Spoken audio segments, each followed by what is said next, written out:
Guys এখন আমি যাচ্ছি তিস্তা কেনালে পিকনিক করতে, আপনারা দেখতে থাকুন। দেখুন এদিকে চলে আসছি আমি এখন।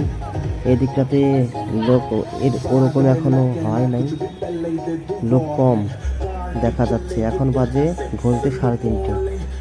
তো দেখুন ওইদিকে দেখা যাচ্ছে অনেক লোক ওই যে রান্না করছে খাওয়ার জন্য রেডি, অনেকে এটি ড্যান্স করছে। এদিকে আবার জাম্পিং চলে আসছে, ওই যে জাম্পিং দেখা যাচ্ছে। তো আমি চলে আসছি একটু তাড়াতাড়ি,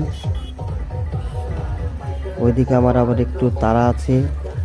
এদিকে দেখুন ফুচকার দোকান, আর এদিকটাতে চাউমিন সব কিছু, মানে পুরোটাই মেলা এখন রোডের উপর দিয়ে। এদিকটাতে দেখতে থাকুন, আপনাদের আমি দেখাচ্ছি। এইদিকে দেখুন, এইদিকে আবার চাউমিন মোমো অনেক কিছু। আর এদিকে খুব সুন্দর বেলুন গাইস। এদিকটাতে দেখুন বেলুন খুব সুন্দর দেখা যাচ্ছে বেলুনগুলা। তো এদিকটাতে দেখুন এই যে লেস কুরকুরি পান গুটকা দোকান। আর এই দিকটাতে তো খুব টোটো চলছে, আর এই যে একটা বন্ধ।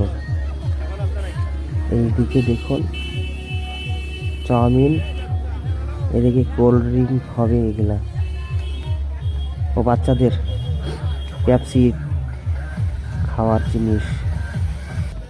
তো এদিকটা যে ফুচকা চলে এলো। আর এদিকে দেখুন অনেক কিছুই খাবার। গাড়ি ছাড় দাও, ছাইড আমাকে। আর এদিকটাতে দেখুন আপনারা অনেক কিছুই পাওয়া যাচ্ছে এখানে। এইদিকে দেখো 12 ভাজা, কে কে খেতে পছন্দ করেন। এদিকে অনেক কিছুই খাবার চলে যাচ্ছে, আমি তাড়াতাড়ি চলে যাচ্ছি। তো এদিকে যে বার্গার, এই যে ফের চাউমিন, বিভিন্ন খাবার এখানে চলে আসছে, একই জায়গায় সব খাবার পাওয়া যাচ্ছে।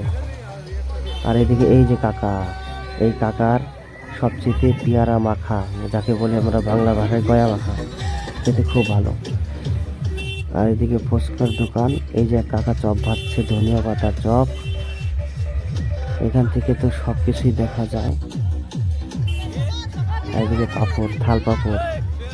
হ্যাঁ এই যে শোলপাড়ার ও কাকা। এইদিকে দেখুন এই যে দই ফুচকা, এই নাকি খুঁজছিলাম আমি, এনার দই ফুচকা খুব ভালোই লাগে। এই যে হচ্ছে সেই মালকিন দই ফুচকার। এদিকটাতে দেখুন শুধু দোকানে দোকান। এই ঠান্ডার মধ্যে আইসক্রিম কে খাবে, আমি তো খাবো না। আর এদিকে এই যে দেখুন এই যে পটির আরেক দাদা চলে আসছে সামনে, ইনি খুব ফেমাস। এগুলা দেখুন, এইদিকে দেখুন এক কাকা বসে আছে।